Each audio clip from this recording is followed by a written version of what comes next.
Hey there, guitar fanatics. Today we are going to learn a concept that may very well change the way that you approach soloing on guitar forever. I know you've at least heard or seen the term before, but you may not have figured out how to really apply it to your guitar solos. Students tell me all the time, hey, I learned this thing, but I can only do exercises with it. I don't know how to use it musically. Well, today we're going to change all that. We're going to be soloing over chord changes with triads. But we're going next level with triads. What we're going to do is take the notes of a pair of triads over each chord, and we're going to get the sounds of different modes as the chords change. Now, modes can be a scary topic with all the music theory and all the scale shapes that you have to learn. But we're going to bypass all that and learn to make legitimate musical statements using the notes of just 2 3-note chords. This is going to let us take an intervallic approach to soloing as opposed to always thinking about scales. And we're going to sidestep most of the theory aspect of learning modes because the bottom line is, what matters for your playing is not the amount of music theory trivia you have floating around in your head. What matters is what you can do when it's time for you to wail. So I'll give you enough theory that you understand the concept, but we're going to focus on playing. Let's go. We're going to play over a couple of different types of chord progressions. Let's start off with a minor blues in the key of E minor. And that would give us the 3 chords: E minor, A minor, and B minor. Let me touch on some of the music theory that I think is going to drive home the point of why our concept today is going to be so useful to you. E minor is the relative minor of the key G major. E minor, A minor, and B minor are the 3 minor chords in the key of G major. Now you can ask any AI chatbot what the modes are in the key of G major, and you're going to find out that over E minor you would play Aeolian,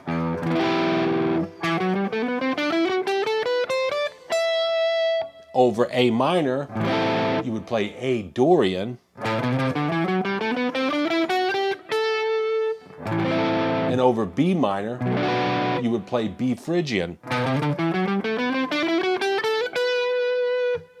Now, of course, we're playing a blues here, and we could just rip a bunch of minor pentatonic licks.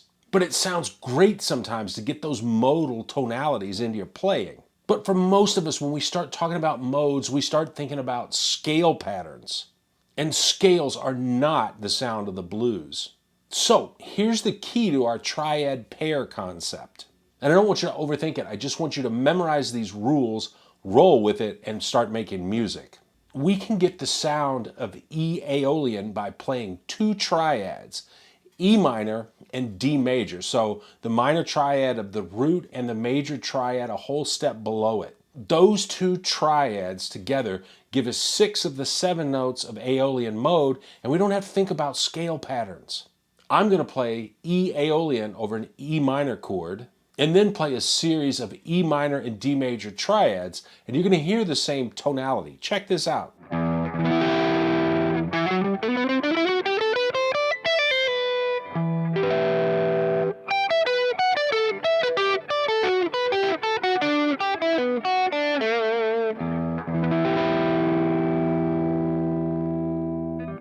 Over A minor to get a Dorian sound, we can use the A minor triad, and the minor triad a whole step above it, B minor.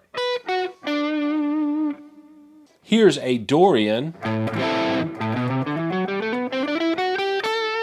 and here's a series of A minor and B minor triads.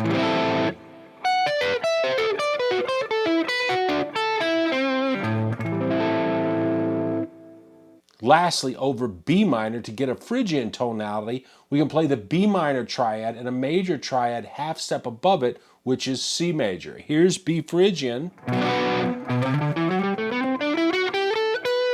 and here's C major and B minor triads.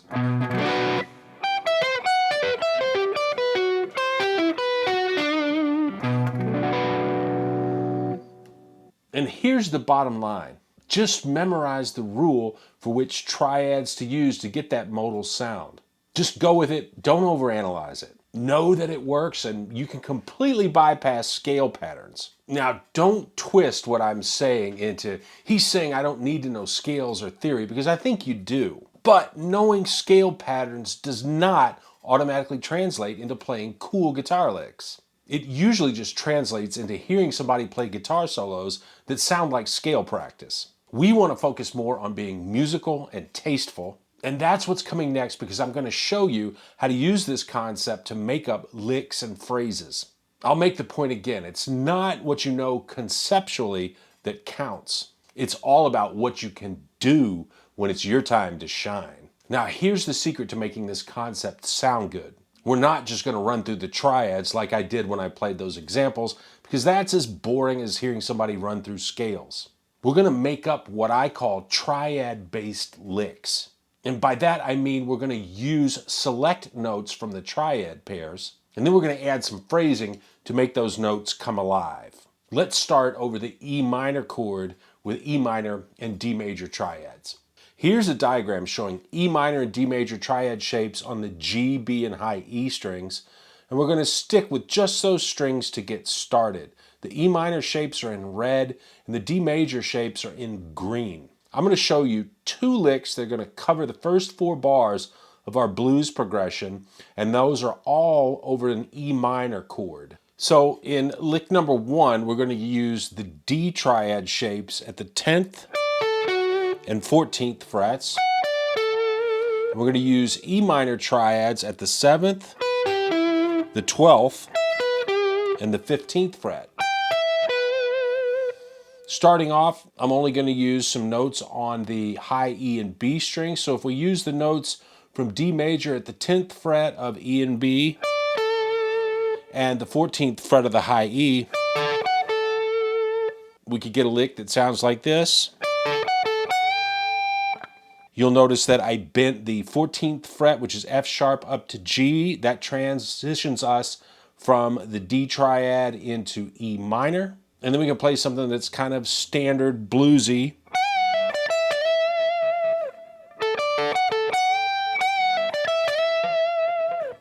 I think you can start to hear the potential here. And we can add a second lick to finish off our 4 bars over the E minor. So we're only using notes of the D and E minor triads, but we added some phrasing like a pedal point, a bend, a couple of slides.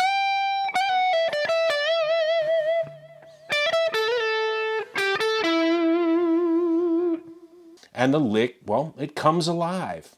So how about the A minor chord? Sticking to notes on the E and B strings, we can start off with 2 notes from G major at frets 15 of the B and E. Fret 17, it's an A note, obviously that's from the A minor triad. Fret 19, which is a B note, so we just mix notes from G major and A minor triads. And then we're going to bend the 19th fret up to C, which is part of A minor. Hit that note again and release the bend. And then we're going to play the A and E at fret 17 of the E and B strings and slide down to the C at fret 13.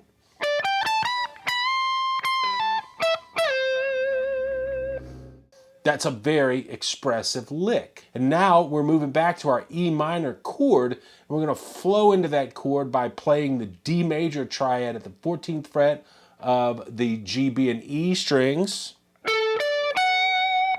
Then the G note at fret 15, followed by bending that G note up to A twice. Next, we're going to play frets 15 and 14 on the E string twice, and then slide into the 17th fret of the B string.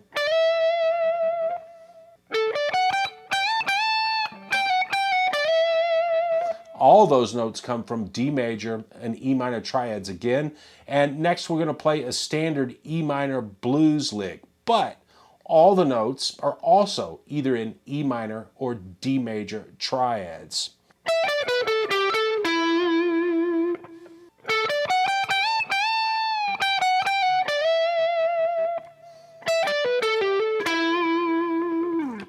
Now we're on to the B minor chord, and let's start off by playing the C major triad at the 15th fret, then the B at fret 19, and then bend the 20th fret up a whole step. That's a D note. That's the minor third of the B minor triad. We're going to release that bend back down to C. Play the B at fret 19 again, and then bend the 17th fret up to B. And now we're at A minor. We're going to bend the A at 15th fret up to B again. Release that bend down to A. Play the G note at fret 15. Play frets 17 and 15 and 17 on the B string. Those notes are E, D, and E. We're going to slide up to G at fret 20 of the B string. Then down to fret 13. And then fret 10. Those are the notes G, C, and A. And I want you to make note of two things. The first is we're mixing up the notes of the two triads, G major and A minor. So instead of hearing the distinct triads, you're hearing a melodic phrase. The second thing is I just played a bunch of notes on one string. I did that specifically to force myself to employ phrasing. In this case, slides. I could have stayed more in one position and played the notes across the strings, but it would have sounded a lot more generic. That's something to keep in mind and something to practice.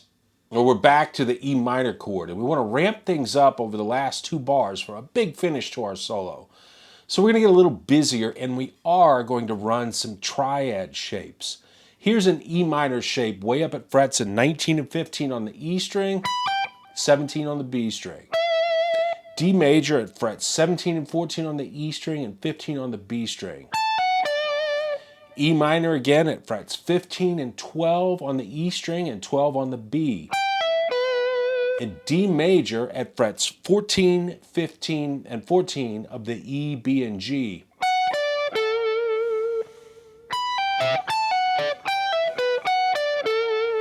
Finish that phrase with the E note at fret 12 of the E string. We're going to bend the D at fret 15 of the B string up to E.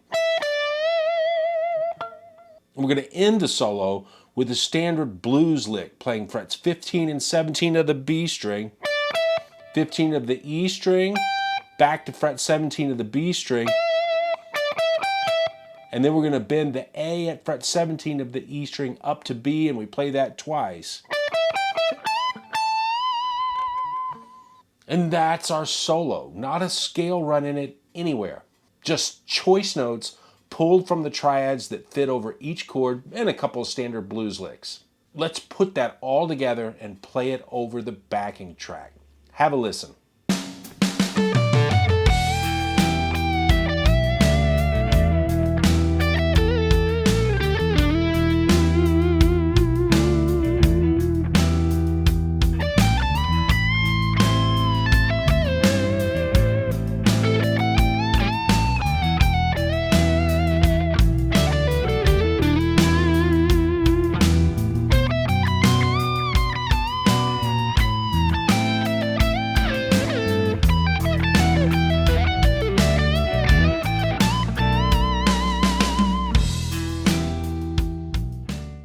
Now, I promised you a couple of different types of chord progressions. So we're actually going to do two more examples. But for these next two progressions, I'm not going to play a solo. What I'll do is show you how you can practice this stuff. And if there's a missing link that keeps some guitarist from moving forward like they should with their playing, it's this. They're always looking outside themselves for some magic bit of information that's going to cause their playing to radically change. The truth is, the way you're going to improve most is by getting a good concept, a good piece of information, like this triad pair concept, and then going on a voyage of self-discovery. In essence, teaching yourself. I'm here to guide you, but your real progress is going to be made by you getting in there and experimenting, seeing what you can come up with. So we're going to look at two more progressions. I'm going to give you the rules of the road, and then you need to get into the woodshed. So we just did a minor blues. How about a major 1-4-5? Staying in the key of E, that would give us the chords E7, A7, and B7. You probably already know this, but the mode that works over dominant 7 chords is Mixolydian. We can get the sound of Mixolydian by playing the major triad of the root of each chord and the major triad a whole step below it. So for E7, we'd play E major and D major.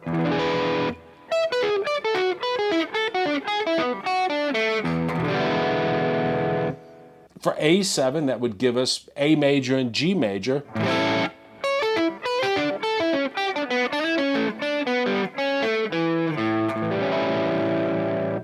And for B7, we'd have B major and A major.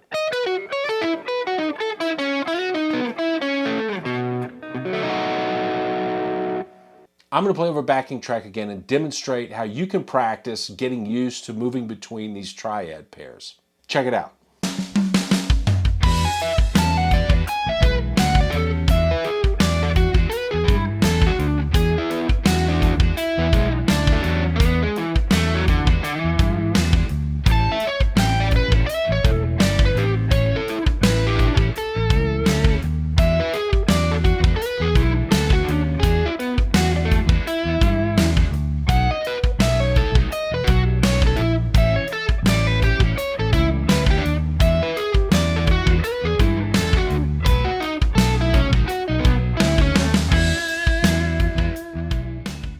Lastly, let's take a look at a very common progression in pop and rock, the 1-5-6-4 progression, and we're going to play it in the key of D. Again, you can ask an AI chatbot what the modes associated with those chords are in the key of D major. Over D, it's D Ionian. Over A Mixolydian. Over B Aeolian. And over G Lydian. But of course, we're going to get those tonalities by playing triads. And for D major, use E minor and D major. So it's the minor triad a whole step above and the major triad of the root.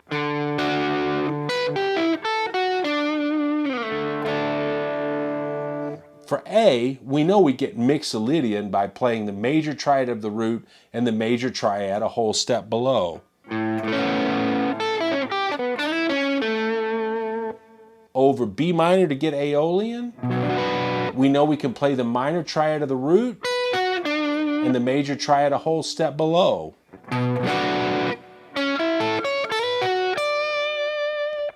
And over G to get a Lydian sound, we're going to play the major triad of the root and the major triad a whole step above, so G and A.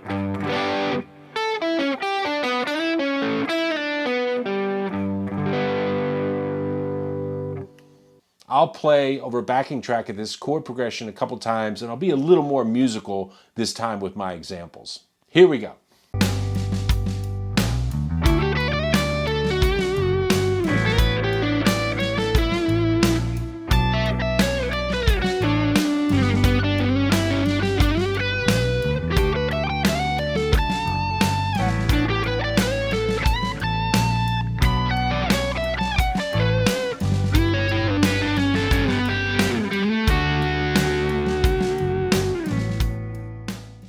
So I hope you enjoyed this video and you got some great new ideas for your soloing.